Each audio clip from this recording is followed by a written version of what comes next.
സത്യത്തിൽ ഇത് ഭരണഘടനാ വിരുദ്ധമായിട്ടുള്ള ഒരു ബില്ലാണ് പാർലമെൻറ്റിൽ ഇവരുടെ ഒരു ഭൂരിപക്ഷം ഉപയോഗിച്ചുകൊണ്ട് സ് പാസ്സാക്കിയെടുത്തിരിക്കുന്നത്. എല്ലാ എതിർപ്പുകളെയും ഇവർ ഒരു വിലയും കൽപ്പിക്കാതെയാണ് ഇത് ചർച്ചയ്ക്ക് കൊണ്ടുവന്നത്. ഇതിൻ്റെ തുടക്കം മുതൽ തന്നെ ഇതിൻ്റെ ജോയിൻറ്റ് പാർലമെൻ്ററി കമ്മിറ്റി അടക്കം അതിനകത്ത് പ്രതിഷേധമുയർന്നിട്ട് ആ ഒരു പ്രതിഷേധത്തിൻ്റെ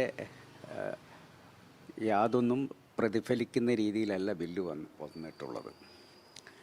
അപ്പോൾ ബില്ല് അവർക്ക് പാസ്സാക്കാൻ കാരണം അവർക്ക് അവരുടെ ഒരു ഭൂരിപക്ഷം ഉണ്ടല്ലോ.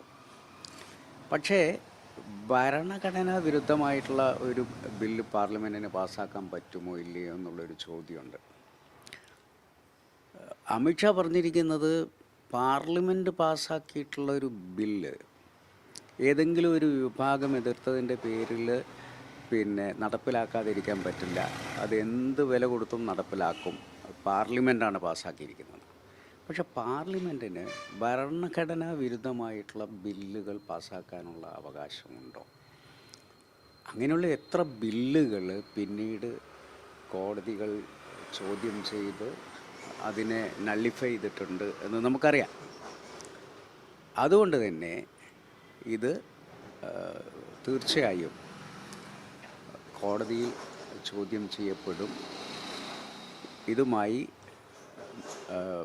നിയമപരമായ പോരാട്ടത്തിന് തയ്യാറെടുക്കുകയാണ് പ്രത്യേകിച്ച് ഇന്ത്യ മുന്നണി. ക്രൈസ്തവ സംഘടനകൾ ഇതിനെ സപ്പോർട്ട് ചെയ്യാണ് ചെയ്യുന്നത്. അപ്പം മുസ്ലിം ലീഗ് പോലുള്ള പാർട്ടി ക്രൈസ്തവ സംഘടനകളുമായിട്ട് സംസാരിച്ച് അവരെ ആദ്യം ബോധ്യപ്പെടുത്തുന്നതിൽ എന്തെങ്കിലും ഒരു വീഴ്ച ഉണ്ടായിട്ടുണ്ടോ? അല്ല, ക്രൈസ്തവ സംഘടനകളുമായിട്ടുള്ള ഡയലോഗ് വേണമെന്നുള്ളത് തന്നെയാണ് ഇപ്പോഴും മുസ്ലിം ലീഗിൻ്റെ അഭിപ്രായം. ഞങ്ങളതിൻ്റെ ഡയലോഗുകൾ ആരംഭിച്ചിട്ടുള്ളതാണ്. പ്രത്യേകിച്ച് സെയ്ദ് സാദിഖ് അലി ശിഹാബ് തങ്ങൾ ബിഷപ്പുമാരൊക്കെ ആയിട്ട് ഇതുമായി ബന്ധപ്പെട്ട് സംസാരിച്ചിട്ടുള്ളതാണ്. പക്ഷേ എന്തോ ഒരു തെറ്റിദ്ധാരണ എവിടെയോ കിടക്കുന്നുണ്ട്. ഇപ്പോൾ ഉദാഹരണത്തിന് മുനമ്പവുമായി ബന്ധപ്പെട്ടിട്ടുള്ള വിഷയത്തിന് ഈ ബില്ലുമായി യാതൊരു ബന്ധവുമില്ല. നമ്മൾ മനസ്സിലാക്കേണ്ട ഒരു കാര്യം അതാണ്. മുനമ്പം ഇവിടെ പരിഹരിക്കാൻ പറ്റുന്ന ഒരു വിഷയമാണ്. ഇപ്പോഴും ഒരു മേശക്കപ്പുറത്തും ഇപ്പുറത്തും ഇരുന്ന് തീർക്കാൻ പറ്റുന്ന പ്രശ്നമാണ്. ഇതിൽ സർക്കാർ ഒരു ഒളിച്ചുകളി നടത്തുന്നുണ്ട് എന്നുള്ളതാണ് ഞങ്ങളുടെയൊക്കെ അഭിപ്രായം. കാരണം സർക്കാർ എന്തിനു വേണ്ടിയിട്ടാണ് ഈ മുനമ്പം വിഷയം ഇങ്ങനെ നീട്ടിക്കൊണ്ടുപോകുന്നത്? കാരണം വഖഫ് ബോർഡ് അവരുടെ കയ്യിലാണ്, വഖഫ് എന്ന് പറയുന്ന വകുപ്പുള്ള മന്ത്രി അവരുടെ കൂടെയുണ്ട്. സർക്കാരിന് ചെയ്യാൻ പറ്റുന്നൊരു കാര്യം അവിടെയുള്ളവരെ കൊടിയൊഴിപ്പിക്കണമെന്ന് ഒരു സംഘടനകളും, പ്രത്യേകിച്ച് ഒരു മുസ്ലിം സംഘടനകളും അതിനനുകൂലമായി നിന്നിട്ടില്ല. അതിന് ലീഗാലിറ്റി ഉണ്ടാക്കി എത്രയും പെട്ടെന്ന് അത് അവർക്ക് പതിച്ചു നൽകണമെന്ന് തന്നെയാണ് എല്ലാവരുടെയും അഭിപ്രായം. പക്ഷെ അതിനെ നിയമപരമാക്കണം എന്നുള്ളത് മാത്രമാണ്. കാരണം നിയമസഭയ്ക്കകത്തൊക്കെ ഈ ഗവൺമെൻറ് എടുക്കുന്ന നിലപാട് അവരെ കുടിയൊഴിപ്പിക്കും എന്നാണ്. അങ്ങനെ ഗവൺമെൻറ് ഒരു ഭാഗത്ത് കുടിയൊഴിപ്പിക്കുമെന്ന് പറയുകയും ഇപ്പുറത്ത് അതിന് വേണ്ടിയിട്ട് ഞങ്ങൾ നിങ്ങളുടെ കൂടെയാണെന്ന് പറയുകയും ചെയ്യുന്ന ഈ ഇരട്ടത്താപ്പ് രാഷ്ട്രീയത്തിനെതിരെയാണ് ഞങ്ങൾ നിൽക്കുന്നത്. ഞങ്ങൾക്ക് അവിടെയുള്ള സാധാരണക്കാരൻ്റെ കൂടെയാണ് ഞങ്ങളുള്ളത്. അതുകൊണ്ടാണ് നേരിട്ട് ക്രിസ്തീയ സമൂഹമായിട്ടുള്ളൊരു ഡയലോഗിന് മുസ്ലിം ലീഗ് തയ്യാറായത്. ഇപ്പോഴും നമ്മൾ ഉറച്ചു വിശ്വസിക്കുന്നു അത് ആ പ്രശ്നം പരിഹരിക്കണം. എൻ്റെ അഭിപ്രായത്തിൽ ഈ ബില്ല് വന്നതോടുകൂടി ഇത് കൂടുതൽ സങ്കീർണമാകാനാണ് പോകുന്നത്. കാരണം ഇനി ഇത്തരത്തിലുള്ള വിഷയങ്ങൾ കൂടുതൽ ചോദ്യം ചെയ്യപ്പെടുന്ന സാഹചര്യത്തിലേക്ക് പോകും. ഈ ബില്ല് സത്യത്തിൽ മുനമ്പം വിഷയത്തിൽ അവിടെ ഈ താമസിക്കുന്ന ആളുകൾക്ക് എതിരായിട്ടുള്ള ബില്ലാണ് എന്നുള്ളതാണ് എൻ്റെ ഒരു നിഗമനം. കാരണം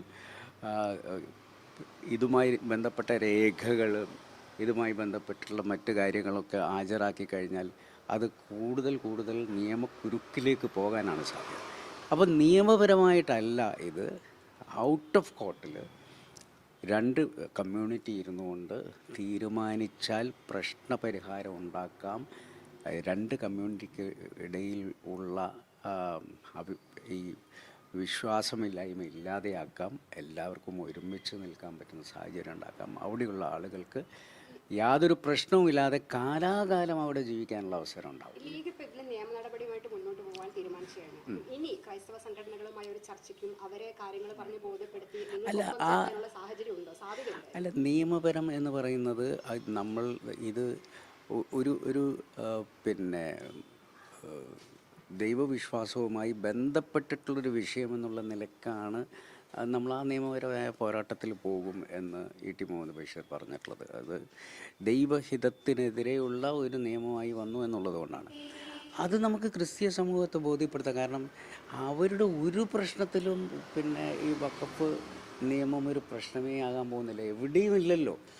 ഈ മുനമ്പം എന്ന് പറയുന്നൊരു വിഷയമുണ്ട്. ആ വിഷയം എന്ന് പറയുന്നത് ഈ നിയമവുമായി യാതൊരു ബന്ധവുമില്ലാത്ത വിഷയമാണ്. ആ വിഷയം തീർക്കണമെങ്കിൽ പ്രത്യേകിച്ച് ഫാറൂഖ് കോളേജിൻ്റെ ഇത് വഖഫ് ചെയ്ത് കൊടുത്തിട്ടുള്ള ഫാറൂഖ് കോളേജും അതുപോലെ തന്നെ മറ്റ് സംഘടനകളും ഗവൺമെൻറ് അതിൻ്റെ ഇടയിൽ നിന്നുകൊണ്ട് പ്രശ്നത്തിന് ഇതാണ് പരിഹാരം എന്ന് പറഞ്ഞു കഴിഞ്ഞാൽ അത് അക്സെപ്റ്റ് ചെയ്യാൻ എല്ലാവരും തയ്യാറാണ്. അവിടെയുള്ള ആളുകളെ കുടിയൊഴിപ്പിക്കരുത് എന്നുള്ളതാണ് നമ്മളുടെ ഒരു ഉറച്ച നിലപാട്. അത് എവിടെയും അഭയാർത്ഥികൾ ഉണ്ടാവാൻ പാടില്ലല്ലോ. ലോകത്ത് മുഴുവനുള്ള അഭയാർത്ഥികളുടെ വിഷയത്തിൽ ഒരു നിലപാടെടുക്കുന്ന ഒരു രാഷ്ട്രീയ പ്രസ്ഥാനത്തിന് മുനമ്പത്ത് ഇപ്പോൾ താമസിക്കുന്നവരെ അവിടെ നിന്നും കുടിയിറക്കുക എന്ന് പറയുന്നത് എന്നോട് യോജിക്കാൻ ധാർമ്മികമായി ഞങ്ങൾക്ക് സാധിക്കില്ല. പരിഹാര സാധ്യത നിൽക്കുമ്പോൾ തന്നെ ഇപ്പോൾ UDF ഏതെങ്കിലും തരത്തിൽ തിരിച്ചടിയാവും തോന്നുന്നില്ല. കാരണം ഈ മുനമ്പത്തെ വിഷയം ഇത്ര വലിയ രീതിയിൽ ഉന്നയിക്കുമ്പോൾ തന്നെ കോൺഗ്രസ് അതിലെടുത്ത നിലപാട് പലപ്പോഴും ലീഗിന് അനുയോജ്യമായിരുന്നില്ല. അതിൽ തന്നെ വിമർശനങ്ങൾ ഉയർത്തിരുന്നു ആദ്യഘട്ടത്തിൽ തന്നെ. ഞാൻ കോൺഗ്രസ് പറഞ്ഞിട്ടുള്ള കാര്യവും അതേപോലെ തന്നെ മറ്റ് രാഷ്ട്രീയ പ്രസ്ഥാനങ്ങൾ പറഞ്ഞിട്ടുള്ള കാര്യവും അല്ല ഞാൻ പറയുന്നത്. ഞാൻ അതിൻ്റെ യഥാർത്ഥ വശമാണ് പറയുന്നത്. അതാണ് ഞങ്ങളുടെ പാർട്ടിയുടെ നിലപാട്, എല്ലാ മുസ്ലിം സംഘടനകളുടെയും നിലപാട്. അതിൻ്റെ കൂടെയല്ലേ നമുക്ക് നിൽക്കാൻ പറ്റുള്ളൂ. അപ്പം അതിൻ്റെ ഒരു ധാർമ്മികതയിൽ നിന്നുകൊണ്ട് നമ്മൾ സംസാരിക്കുകയാണെങ്കിൽ ഒരു പ്രദേശത്ത് താമസിക്കുന്ന ഏറ്റവും സാധാരണക്കാരായ ആളുകളെ നമുക്ക് കുടിയൊഴിപ്പിക്കാൻ പറ്റില്ല.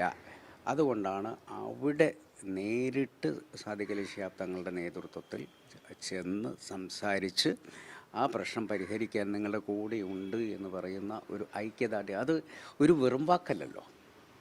നമുക്ക് ആ പ്രകടനപരത എന്ന് പറയുന്നത് പിന്നെ ഒരിക്കലും ഈ കാലഘട്ടത്തിന് അനുയോജ്യമായ ഒരു കാര്യമല്ല.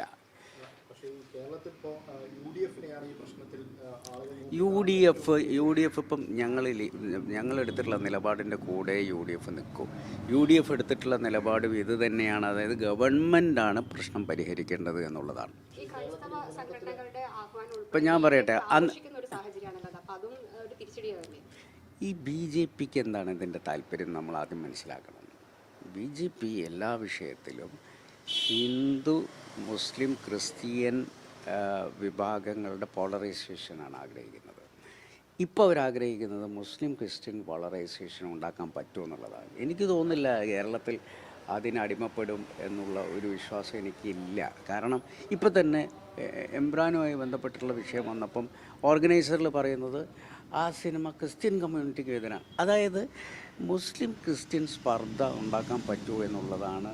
ഇത് രണ്ട് ആടുകളെ തമ്മിൽ തല്ലിച്ചിട്ട് ആ രക്തം ഊറ്റി കുടിക്കുന്ന ഒരു ചെന്നായ്ക്കളുടെ പിന്നെ ജോലിയാണ് ഇപ്പം ഇവരൊക്കെ ചെയ്തുകൊണ്ടിരിക്കുന്നത്. സത്യത്തിൽ അതിനപ്പുറം മറികടന്നുകൊണ്ട് കമ്മ്യൂണിറ്റി, നമ്മളിവിടുത്തെ കമ്മ്യൂണിറ്റീസിനെ അറിയില്ലേ.